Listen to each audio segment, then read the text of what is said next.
My mom really wanted me to come home for Christmas. I'm Claire Miller, and I'm 30 years old. I was silly and thought this Christmas would be different. She called me in London very early in the morning, around 3 a.m. She was crying on a video call, saying she missed me and that the whole family needed me there. I spent 10 hours on a crowded plane, had to switch planes twice, and my phone died. Still, I showed up at her house in San Diego with a bag full of presents for my brother's kids. I was so tired, smelled like airplane coffee, and my back hurt a lot. I rang the doorbell, my heart beating fast, hoping she'd give me a hug like she did when I was a little girl. The door opened quickly. She didn't say hello or ask about my flight or give me a hug. My mom just looked at my suitcase and said, like it was normal, "You'll watch your brother's kids. We're going on a family trip." My brother came to the door, wearing sunglasses and carrying a big bag. His kids were holding on to him. He smiled in a mean way and said, "Hey everyone, don't wipe your snot on Aunt Claire. She's tired from flying." They all laughed like I was a joke. My parents, my brother, and the kids all laughed. I just stood there with messy airplane hair and a credit card bill full of plane tickets I had paid for. I didn't yell. I didn't cry. It felt like something inside me just turned off. I smiled, put my suitcase down by the door, looked my mom right in the eyes, and said one thing. That's when everything changed. They stopped laughing. Their faces lost all color. My mom kept whispering, "No, no, no way." When I was finished talking, their fun trip was canceled. They might even lose their house, and I was finally done being their free babysitter and their personal money bank. Stay with me until the end, and I'll tell you how one daughter who didn't feel thankful ruined her family's perfect holiday and took control of her own life. It's funny because when I said that one thing, everyone in the room stopped moving. But to really get why, you need to know what those people at the door had been doing to me for many years. My mom didn't just miss me when she called me in London. 2 weeks before that early morning video call, she had already sent me pictures of very expensive holiday trips, hinting that she and my dad couldn't pay for such a trip unless I helped a little. Just this once. Just this once was how every favor began. When my dad needed a knee operation, I sent him money. When my brother, Jason, spent too much money on his online store idea, I helped him pay off his debts. When the water heater broke and they hadn't paid the house bill, I sent money. My mom then posted pictures the next week from a new fancy restaurant. I live in a tiny apartment in London. I cook most of my food at home. I walk to work in the rain, but somehow I was still paying for food delivery and TV shows for a house I didn't live in a country I didn't even live in anymore. This time, before I bought my own plane ticket home, I paid close attention. I saved every money transfer, every payment receipt, every "thank you, honey, we'll pay you back when things are better." I also noticed something else, an email from the bank with my name on a house loan that I didn't remember signing up for. This was because a few years ago, they had put me down as someone who also borrowed the money just to get a better interest rate, and I had been paying the extra money ever since. So, while my mom was crying on the video call, saying, "The kids miss you so much. Mia keeps asking when Aunt Claire is coming," I was sitting on my bed in London, looking at my banking app, and realizing that my family only saw me as important when a bill needed to be paid. I almost said no. I almost told her to figure it out herself. But then a different idea came to me. If they were willing to bring me halfway across the world just to use me as a free babysitter and someone to pay their bills, I was finally ready to show them what happens when I stopped playing along. I booked my flight, but I also made an appointment with a money expert, downloaded 3 years of bank statements, and had a simple paper made using a legal website. So, standing in that doorway in San Diego, while Jason laughed and my mom announced my babysitting schedule like it was already decided, I wasn't just the tired, jet-lagged daughter they were used to. I rolled my suitcase inside, let the kids jump around my legs, and followed them into the kitchen where their printed trip plan was laid out on the counter like a shiny promise. There were pictures of the resort, flight times, and family package written in big letters. My mom tapped the paper and said, "See, this is why we needed you here, honey. The kids will stay with you. We'll finally have a real vacation. You always say we should take care of ourselves." I looked at the resort name, saw my credit card number on the booking email on her phone, and felt that same switch inside me flip again. They thought I had come home to be their free nanny and bank. I had actually flown 10 hours to do something I should have done years ago. So, I smiled, asked my mom to get everyone into the dining room so we could talk about some things before they left, opened my laptop on the table, and pulled up all the digital receipts that would turn their family trip into the last time any of them saw me as a free helper. My dad sat at the head of the table like it was a family meeting. My mom stood near the counter, holding onto that printed trip plan, and Jason was looking at his phone, barely listening. Mia and Logan were spinning in circles on the floor. I moved my laptop closer, turned the screen so they could all see, and said as calmly as I could, "Before you go anywhere, we need to talk about money." Jason groaned. "Claire, seriously, right now." My dad quietly mumbled something about the timing. My mom gave me a sad look and said, "Honey, we've been so stressed. Can we please not start a fight before we even leave?" I didn't raise my voice. I just clicked on the first folder on my screen named Miller Household and opened a list of money spent. Every line had a date, a color, and was very clear. "Last March," I began, "you called me because the house payment was 2 months late. I sent $1,200. In June, Jason's business spending used up his credit card. I sent $2,500. When the water heater broke, $900. When Dad's truck needed new tires, $600. When the electric bill was past due, $300 here, $400 there. Every month for 3 years, there's something." I scrolled slowly so they could see the money adding up, making entries brighter as I spoke. "This is not counting the Disney Plus, Hulu, Netflix, Spotify family plan, your Walmart Plus, the cell phone plan, the random emergency payments that somehow always match up with big sales days." Jason sat up straight in his chair, losing color in his face as he saw his own. "I swear I'll pay you back next month," notes in the comments. My mom's hand went to her mouth when she saw her text messages next to payments for gas money to visit Grandma, followed by pictures of her at a new nail salon. My dad's jaw tightened when he saw the payment for knee surgery and then the receipt for a brand new big TV that arrived the same week. "This isn't fair," my mom whispered. "Making us look like bad people." I shook my head. "I'm not making you look like anything, I'm just showing you what really happened." Then I scrolled to the bottom to the line in bold letters. The total number was there, big and clear.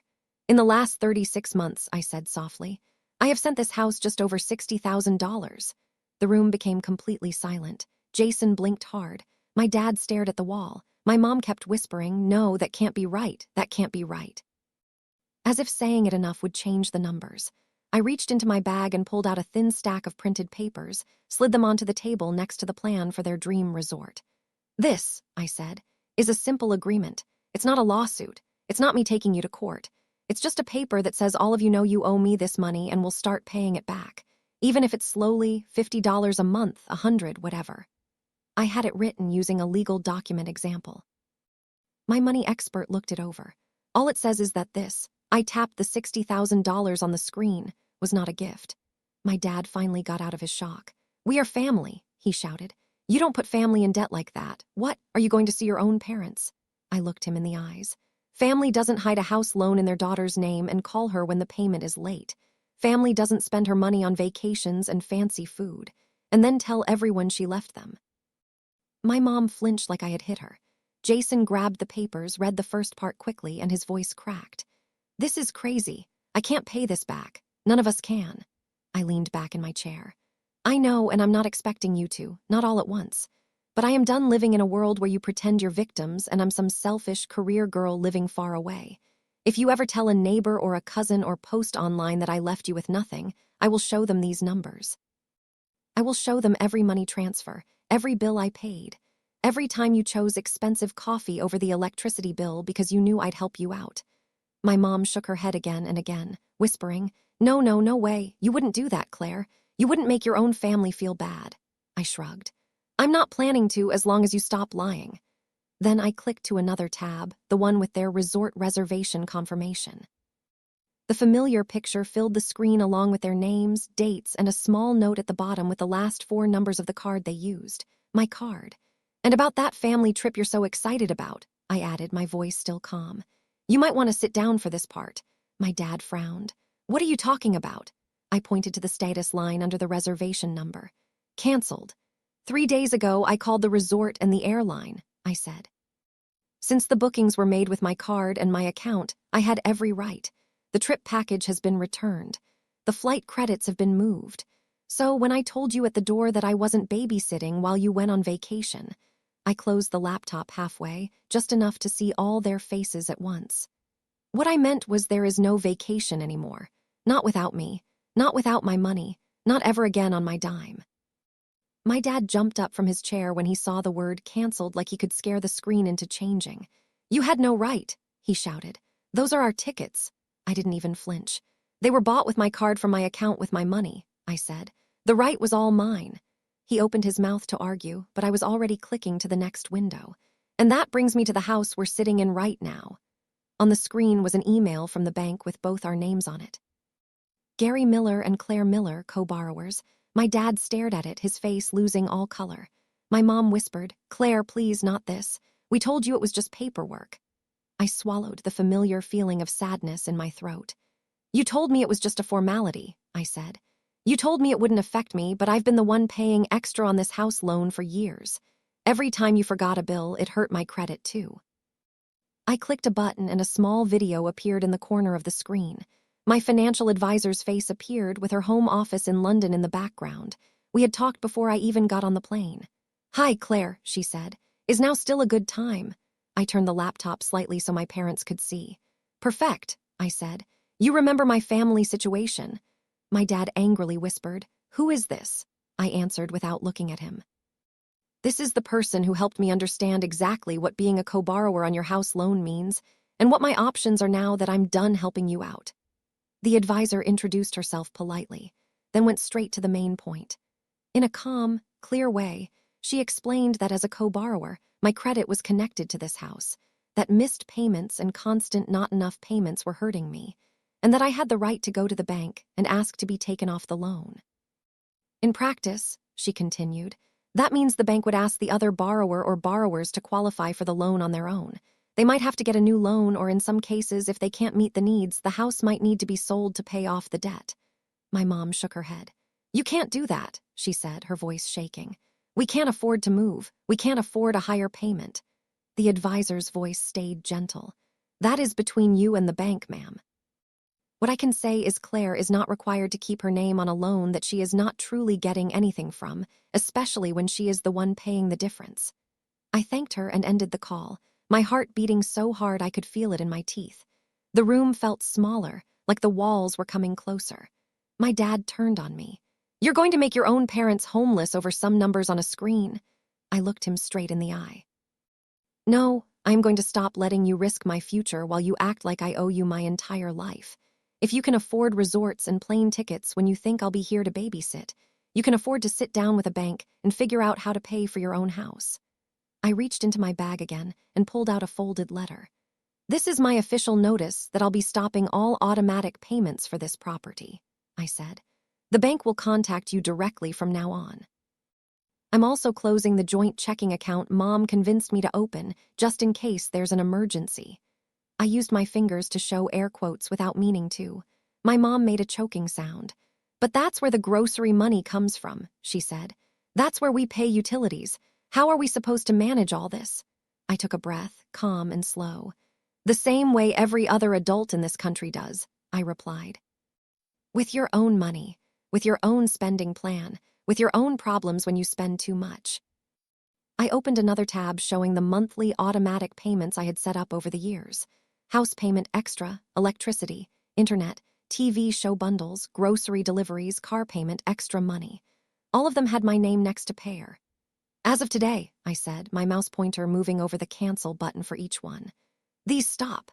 You will get your own bills in your own names. If they're late, that's between you and the companies, not me and my credit score." Jason finally spoke up, panic growing in his voice. "Claire, you can't just take everything away at once. At least give us time. I'm looking into more work hours. I'll sign up for more delivery shifts. I swear, just don't mess us up like this." I turned to him. "You're 34 years old," I said. "You have 2 kids. You should have been doing that years ago without me always being there as a backup." He stared at the table, his jaw tight. For a second, I almost felt bad. Almost went back to being the person they wanted me to be. The one who fixed things, the quiet helper, the girl who would cry in the shower and then open her banking app and make all their problems disappear. But then I remembered how they had laughed at the door. The way my mom had said, "You'll babysit." like I was just another thing on their to-do list. And that softer part of me shut right back down. I hit cancel on the automatic payments one by one. Confirmation emails popped up on my phone. My mom's breathing got faster. My dad sank back into his chair, staring at nothing. "This is mean," he mumbled. "You're punishing us." I shook my head. "No, I'm finally stepping out of a role you all created without asking me, and I'm giving you the chance to be honest about what you can actually afford without hiding behind my bank account." I closed the laptop and stood up, my legs shaking but strong enough. "After this," I said, "if you decide to tell anyone that I left you, just remember I have every receipt, every bill, every transfer. I'm done being the bad guy in the story you tell other people to make yourselves feel better." I picked up my suitcase and added quietly, "You wanted a real vacation. Maybe this is it. A vacation from pretending I'm your constant solution to every bad choice. Let's see how you handle life without that." My dad finally got angry when he saw me rolling my suitcase toward the hallway. He jumped up so fast his chair scraped the floor. "If you're walking out after this little show, don't bother coming back," he shouted. "You're not welcome in this house if you're going to hold money over our heads." My mom reached for my arm. "Gary, stop. She just needs to calm down. We can talk about this," she said, but she didn't actually move to stand between us. Jason stared at the floor, quiet. I paused in the doorway, hand on the handle, every muscle in my body shaking. A part of me wanted to drop everything, say sorry, say I'd figure something out like I always did. Instead, I stood up straight and said, "You're the one who decided my worth here was based on what I paid for. If I'm not welcome without my credit card, then I was never really welcome at all." My dad pointed a finger toward the door. "Get out," he said. "And don't come crying to us when London chews you up and spits you out." I almost laughed at that. London wasn't the city that had been hurting me. This kitchen was. I stepped outside, the California sun on my face, and pulled the door shut behind me. No one followed. No one called my name. The only sound was Mia and Logan arguing about a cartoon from the living room. They didn't know their vacation had just disappeared. I called a taxi and dragged my suitcase to the curb, feeling more homeless than I actually was. The driver put my bag in the back and asked, "Where to?" I took a breath and gave him the address I had never given my parents. A tall building in downtown San Diego, 15 minutes from their quiet little street, but a completely different world. 6 months before, after too many late-night money transfers and guilt trips, I had used my savings and my steady job salary to pay a down payment on a small one-bedroom apartment. I told my family I was just thinking about coming back to the States someday, but I had already signed the papers. The plan was to move in slowly, quietly, once I figured out how to separate myself from their money without causing a huge fight. Tonight proved there was no gentle way to do it. When the taxi stopped in front of the glass building, it felt unreal. I swiped my key card, rolled my suitcase through the lobby I'd only seen twice, and rode the elevator up to the 8th floor. The apartment smelled like fresh paint and new carpet. Not like anyone's cooking or stress or sadness, just empty. Mine. I dropped my suitcase in the middle of the living room and stood by the window looking out over the city lights. For the first time in years, my phone wasn't buzzing with, "Can you send something until Friday?" Or, "The card got denied. Can you fix it?" I opened my banking app and went through the last few things I still paid for that weren't in my name. The family Disney Plus, canceled. The Hulu bundle, canceled. The Spotify family account, the shared online storage, the random Apple charges for games the kids downloaded. Canceled, canceled, canceled. Each confirmation email felt like cutting a string that had been tied around my chest for 10 years. I made myself a cup of cheap store-bought coffee in my brand new, barely stocked kitchen and sat cross-legged on the floor because I didn't even have a couch yet. In the quiet, without my mom's constant complaining or my dad's loud TV, the doubts rushed in. What if I'd gone too far? What if they really couldn't keep the lights on without me? What if I had just turned into this selfish, ungrateful daughter my dad always warned me not to be? Then I remembered how my mom had opened the door like I was a maid showing up for a job. I remembered Jason joking about the kids wiping their snot on me while they all laughed, assuming I'd just fit in and make their plans happen. And underneath the fear and the guilt, something else settled in my chest for the first time in years. A thin, quiet feeling of peace. They were going to feel the impact of my leaving, no doubt. The bills would come, the late fees would pile up, and the life they'd built on top of my invisible paychecks would start to shake. But tonight, in this tiny, empty apartment, there was no one to save but me. I took a sip of coffee, opened my laptop again, and watched as the new emails started to come in from the bank, the utility companies, the streaming services, all of them confirming what I already knew. For the first time, my family was on their own. The first sign that my decisions were actually affecting them didn't come from a phone call or a text. It came from Facebook. About a week after I moved into the apartment, my friend Emma sent me a screenshot with a simple message. Have you seen this? It was my dad's social media page, his name right there above a long, dramatic post about how some kids forget who raised them as soon as they get a fancy job far away, and how he and my mom were left with nothing right before Christmas. He never used my name, but he didn't have to. Our daughter flew in from London and decided money was more important than blood, he had written. Pray for us. Underneath were comments from people who had known me since I was a child. So sorry, Gary. That is terrible. Kids these days don't understand family. You gave her everything, and this is how she pays you back. One woman added, if she won't help, maybe set up a fundraiser. We will share it. My stomach twisted like I had swallowed ice. He was doing exactly what I had warned him not to do, turning himself into the helpless victim and me into the cold-hearted bad guy, changing the whole story for people who had no idea how many times I had paid their bills quietly. For a minute, I walked around my tiny living room, phone in my hand, my fingers hovering over the call button. I almost drove back to that house, almost begged him to take the post down, almost offered to start one of the payments again just to make the shame stop. The old me, the one trained to fix everything, was trying to get out of my chest. But then I pictured the spreadsheet on my laptop. I pictured the email connecting my name to their house loan, the piles of money transfers, the way my mom had looked past my face and straight at my suitcase when she opened the door like I was a delivery driver dropping off a package. That image brought me back. Instead of calling my dad, I opened my email and pulled up the conversation with my financial advisor. I told her about the post, about how my family had been using my money for years while saying they were barely getting by. And I asked one simple question. Was there anything else I needed to do to protect myself now that I had stopped helping them? She responded with a calm, detailed answer about writing everything down, saving copies of every transfer and bill, and making sure the bank and any important offices had the full picture of who had actually been paying what. She mentioned that in situations like mine, where one person is secretly supporting a household that is also receiving certain help or saying they are struggling, it can be right to ask for things to be checked just to make sure everything is fair. I didn't need a step-by-step guide. I just needed to know I wasn't crazy for thinking something was wrong. Over the next few weeks, while my dad kept posting unclear complaints about ungrateful kids in this generation, letters started showing up at the house on their quiet street. I didn't see them myself, but my mom's worried texts told me enough. Did you talk to the bank? She wrote one morning. We got a letter about checking the loan again. They want updated information. Another day, early on a Monday, came a lot of messages. There is something from the tax office. I am freaking out. I thought you said everything was fine. Why are they asking questions? I had never said everything was fine. I had said I was done quietly fixing things. The bank wanted updated documents for the house loan.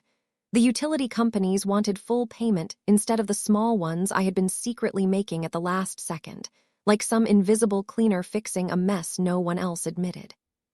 The comfortable cloud they had been living in was clearing, and there was nothing left to hide behind except the truth of what they could actually afford. Jason finally texted asking to meet at a coffee shop near my building. When he walked in, he looked smaller without the sarcasm to make him seem bigger. Dark circles under his eyes, stubble he clearly hadn't had time to shave, a delivery bag over his shoulder. He dropped into the chair across from me and got straight to it. Dad needs to shut up online, he said, rubbing his face. Those posts are making everything worse. He's embarrassing himself and Mom and honestly me too. And I know you are mad, but some of this, the letters, the calls, you did something, right? I took a slow sip of coffee, letting him sit in the discomfort for a second before I answered. What I did was stop pretending we were all being honest, I said. I talked to professionals. I made sure my name would not go down with a ship I was not sailing. If that means some systems are finally noticing where the money has actually been coming from, that is not my fault. He stared at the table, then admitted he had signed up for more work shifts, sold some of his old electronic items, moved his kids into a smaller room so he could have a roommate and cut rent. "It sucks," he said, voice low. "But for the first time, I am actually seeing what things cost, like really seeing it. Groceries, gas, daycare. I didn't get it before. I just knew if it got bad enough, someone would text you." Meanwhile, my mom was selling expensive bags and home decorations she had boasted about on social media, listing them online with captions like "barely used," when I knew exactly how often she had carried them to brunch. The new television my dad bought after his surgery, the one he said was for him to watch during recovery, disappeared from the living room in my cousin's holiday photos, replaced by an old, bulky TV from the garage. Their truck was finally taken away one gray morning after too many missed payments. The kind of thing they used to shake their heads at when it happened at a neighbor's house. Now it was their driveway, their sidewalk, their embarrassment as the tow truck took away a sign of a lifestyle they could no longer pretend to have. Through all of it, my dad kept my number unblocked. But he never once called to say sorry or tell the truth.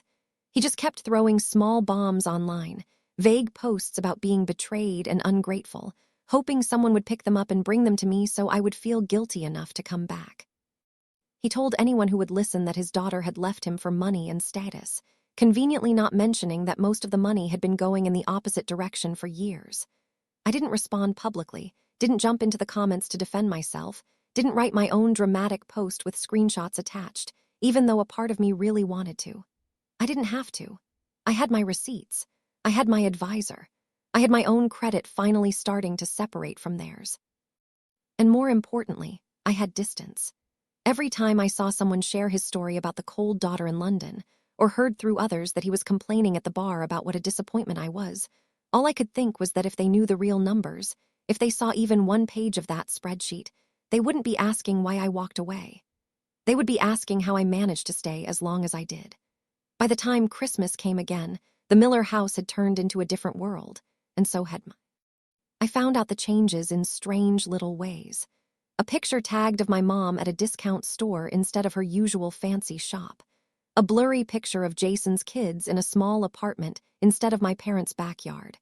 Questions from mutual friends asking if everything was okay. I didn't reach out.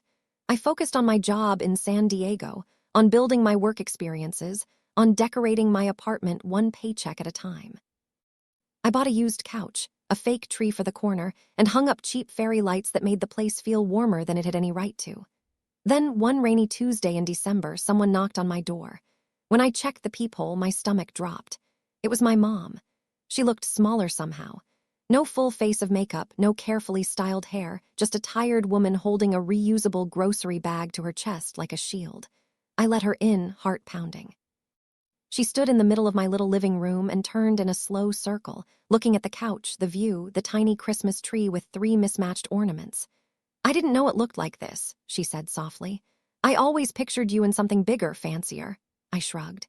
"This is what I can afford without paying for 2 homes." She winced like the words physically hurt. Then she opened the bag and pulled out an envelope. Inside was a check. Not for $60,000, not even close, but it was something. "It's from selling things," she said quickly, her eyes shiny. "Bags, some jewelry, that coffee table you hated. And I've been working extra shifts at the office. It's not much, but it's a start.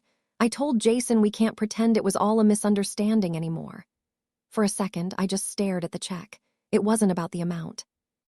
It was about my mother, who had spent years acting like my money grew on trees, standing in my small, very ordinary living room and admitting out loud that she'd treated me like an ATM. She sat down on the edge of the couch and started crying, not the fake, loud crying from the 3 a.m. video call. Quiet, broken little sounds. "Your father still says you betrayed us," she said. "He tells everyone you turned on your family because you think you're better than us, but I can't keep saying it. Not after seeing those papers, not after the bank letters. We did use you, I did." I sat next to her, leaving space between us. "I'm not asking you to hate him," I said. "I'm asking you to stop letting him rewrite what happened just so he doesn't have to feel guilty." She nodded, wiping her face. "Jason's working," she added. "Like really working, driving late nights, doing warehouse shifts. He moved into a smaller place. The kids share a room now, but at least it's a place he pays for himself. He wanted me to tell you, thank you for the spreadsheet." I actually laughed at that, a short surprised sound. I didn't make that for him, I said. I made it for me. She looked at me carefully. Do you think someday we could have a Christmas where you come over and it's just dinner? No money talk, no hidden bills, just us. My throat tightened. Maybe, I said, but that only happens if everyone in that house understands I am not their safety net anymore. If I come, it's because I want to, not because there's a payment due. She nodded again, stood up, and hugged me. A real hug this time, the kind I'd been wanting for years. When she left, I slipped the check into a drawer. I didn't cash it right away. I just needed to know that for once the flow of money was going in the other direction. As for my dad, the last thing I saw from him was another vague post about family turning their backs. I stopped seeing his posts, then finally blocked his profile and his number. It felt less like slamming a door and more like closing a wound that refused to heal. That Christmas Eve, I sat alone on my couch, tree lights blinking, a cheap mug of hot chocolate in my hands. And for the first time in my life, I didn't feel I had to be anywhere else. No flights, no babysitting schedule, no emergency money transfers, just quiet, just mine. Here's what I learned. Family doesn't stop being family just because you say no. The people who truly love you will eventually get used to your limits. The ones who were only there for what you could give will call you selfish the moment you stop giving them everything. It hurts. It's lonely. But sometimes distance is the only way to stop drowning in someone else's bad choices. So, let me ask you this. If the people draining your bank account and your happiness share your last name, would you keep paying the price just to be called loyal? Or would you walk away like I did and finally give yourself permission to put your own family first?